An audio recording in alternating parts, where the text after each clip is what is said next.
This is how you transform the White House from one president to another. Make America powerful again. Moving out, cleaning, repainting, and so much more is a Herculean task. However, the roughly 100 members of the White House staff assigned to these duties have less than 6 hours to make it all happen. Worse yet, any simple mistake could turn the president's first day in office into a disaster in a number of ways. Packing up the White House is much more complicated than renting a U-Haul and a trailer, putting all your junk in it, and slapping the ratchet straps with a "that's not going anywhere."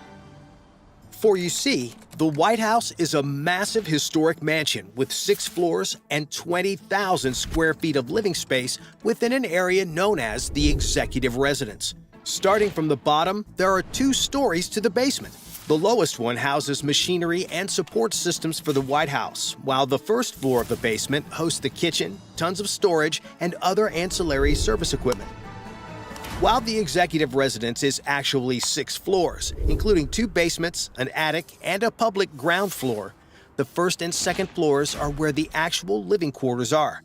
The first family normally occupies the first floor, while the second floor houses mainly guest suites and other living spaces. All told, the 20,000 square feet of the executive residence has dozens of rooms, including approximately 20 bedrooms and 35 bathrooms, among other office and personal spaces that must be packed up, cleaned out, and moved in with new stuff in less than 6 hours.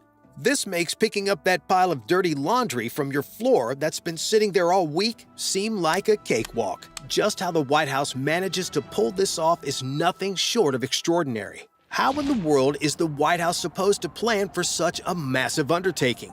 Believe it or not, the planning actually starts right after Election Day. Traditionally, once the race is called and it's clear who the winner is, the White House will begin working with the incoming administration. The person in charge of this process is the White House Chief Usher. The White House Chief Usher oversees roughly 100 butlers, maids, chefs, housekeepers, engineers, and other staff serving the first family at the executive residence. After the election, the chief usher will send questionnaires to the incoming president's